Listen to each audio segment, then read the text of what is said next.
Premier jour de neige à Oslo. Au pied du Stortinget, le parlement norvégien, un petit groupe brave le froid scandinave. Tous se rassemblent autour de cet homme, Arild Knudsen, le porte-parole des toxicomanes en Norvège. Depuis 10 ans, il organise la journée des toxicomanes pour interpeller les politiques et faire remonter les problèmes.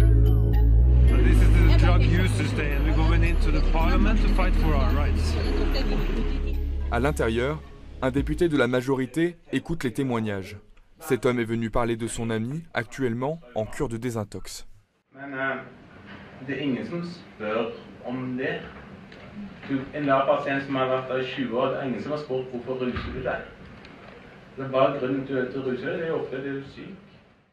Autour de la table, tous les témoignages vont dans le même sens. Les toxicomanes sont marginalisés. I dag er vi utstøtt fra arbeidsmarkedet, vi er utstøtt fra boligmarkedet, vi er utstøtt fra helsevesenet og diskriminert av barnevernet. Så hvis du får en barnefordelingssak, og den ene er psykisk syk og voldelig, og den andre har røyka hasj en gang, blir tatt for det, gjett hvem som får barnet. Ces discussions débouchent parfois sur de nouvelles lois, comme en 2009, où l'installation permanente de la salle de shoot d'Oslo a été décidée. Mais depuis, le débat politique s'est enlisé. We are slowly but steadily progressing in this field, and I think within the next 4 years, when I'm here, I'm sure we are facing a breakthrough in this in the policy that Norway is following in this field. I was quite amazed, shocked about some of the stories that all the harshness people live under, the medical conditions. This is a humanitarian disaster in a rich welfare country. Derrière la façade du pays le plus heureux du monde, au-delà de la prospérité économique et de l'espérance de vie la plus élevée de la planète, se cache une réalité plus sombre. Chaque année, plus de 260 personnes meurent d'une overdose en Norvège. En proportion, c'est 8 fois plus qu'en France. Un chiffre qui ne baisse pas, malgré l'installation de l'une des premières salles d'injection dans le monde. Alors comment les toxicomanes sont-ils pris en charge à Oslo, la capitale de l'overdose ?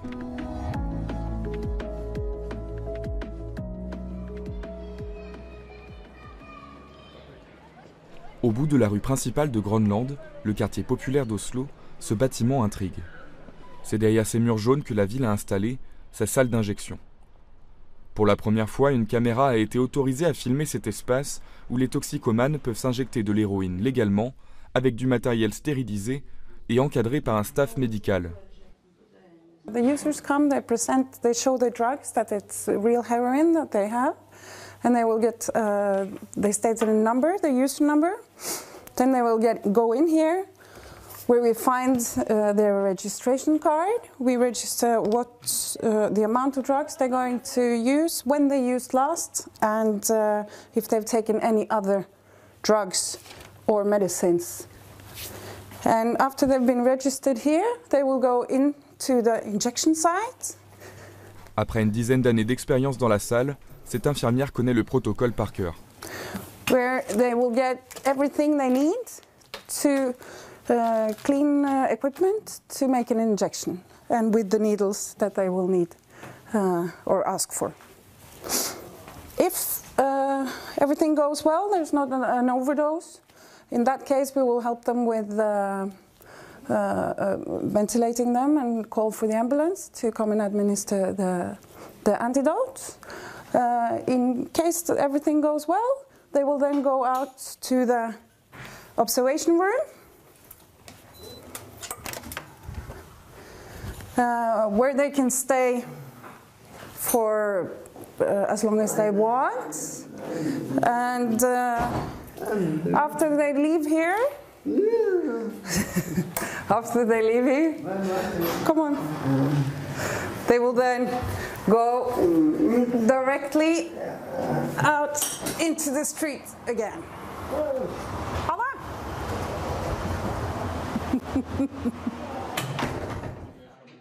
À sa création en 2005, la salle de shoot avait pour objectif de recenser un maximum de toxicomanes. Since how long do you come here? I'm one of the first. Oh. Yeah, I was here the first day, not here, but another place when it opened.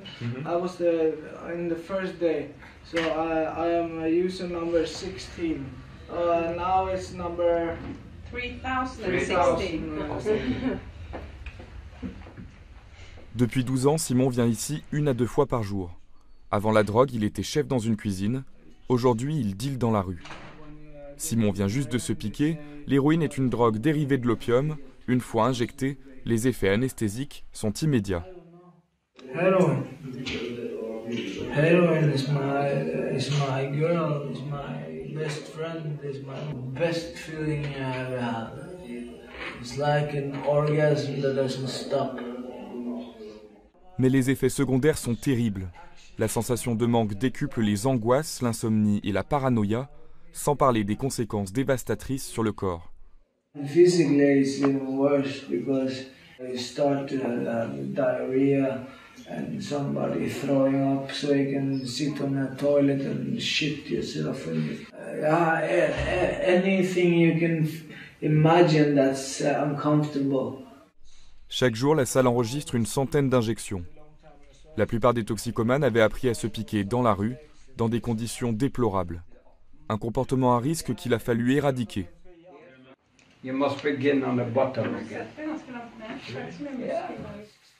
Se piquer ne s'improvise pas, surtout quand on parle de drogue dure.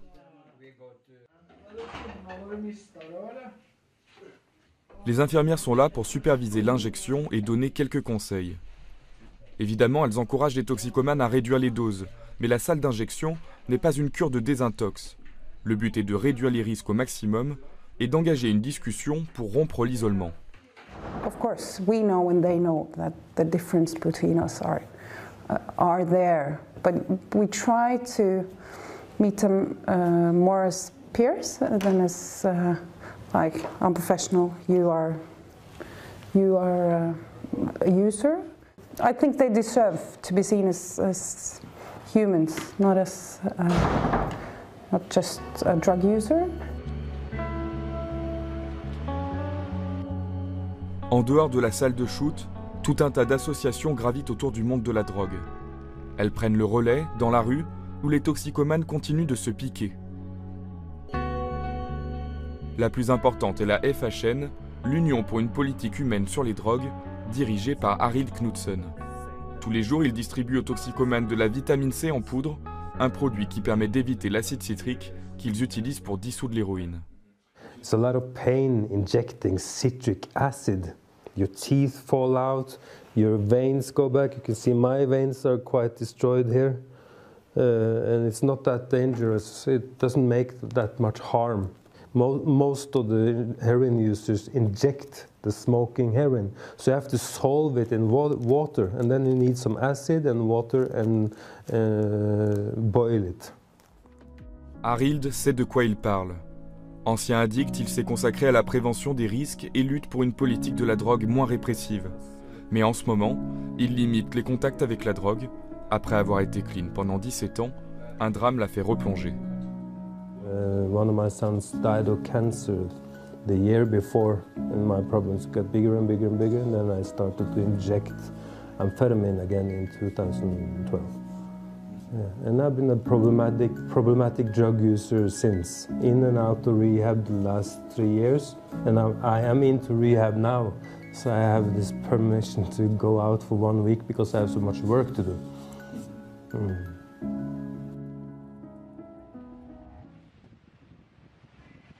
Retour à la salle de shoot, où les toxicomanes peuvent bénéficier d'un suivi médical gratuit. On retrouve Simon qui a accepté de nous montrer l'envers du décor. Plusieurs fois, il a raté sa veine en se piquant.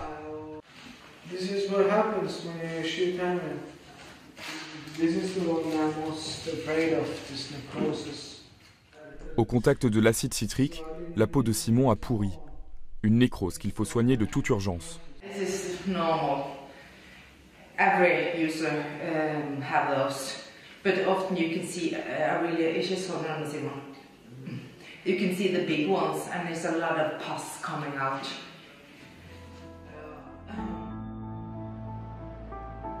Sans la salle d'injection, les toxicomanes ne pourraient pas se payer ces soins médicaux. Mais quand ils se retrouvent dans la rue, ils sont de nouveau livrés à eux-mêmes. À l'ouverture de la salle en 2005, il y avait 250 overdoses mortelles, dont la moitié à Oslo. Mais ce chiffre a augmenté de 11% en 2016. Alors comment peut-on expliquer qu'en 12 ans d'existence, la salle de shoot n'ait pas réussi à réduire le nombre de morts? Pour comprendre, il faut se rendre au département de la santé.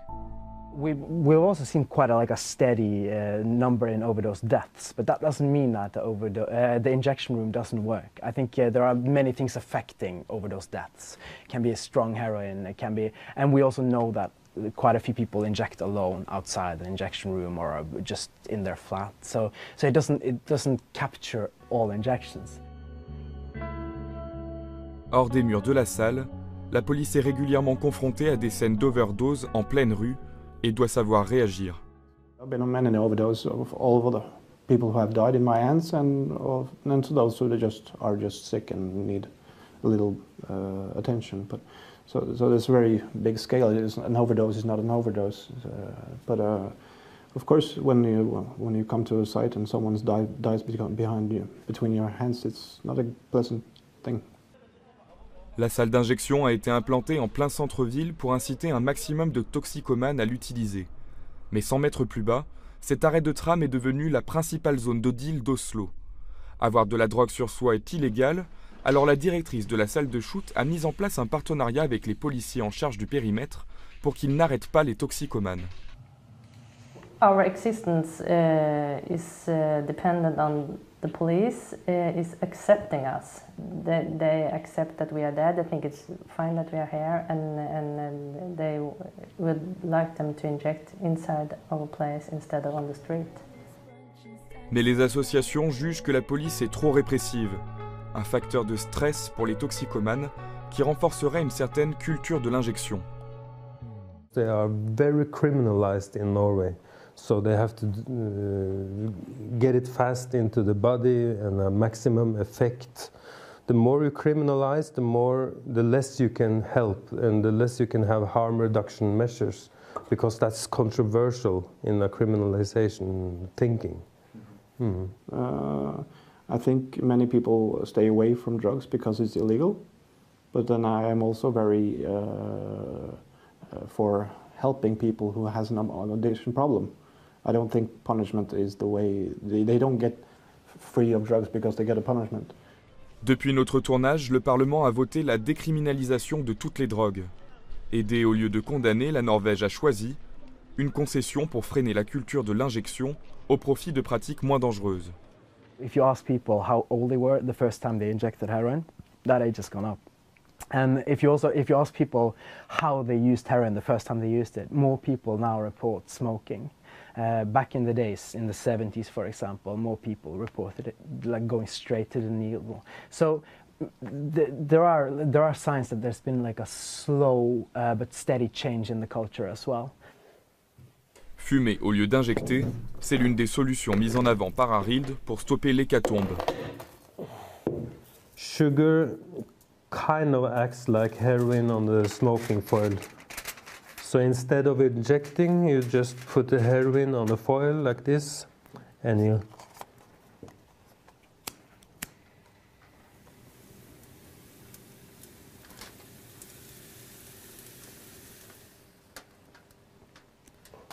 that's how you smoke heroin. Cette méthode est beaucoup moins nocive. En fumant, impossible de faire une overdose ou d'attraper le sida et l'hépatite C. It's called chasing the dragon. When you inhale all the smoke, and if you smoke too much, you can get quite sweet. Depuis 2 ans, le gouvernement mène des campagnes pour inciter les toxicomanes à fumer l'héroïne. Mais les chiffres restent accablants pour une capitale du rang d'Oslo. La drogue tue, et Mikael en sait quelque chose.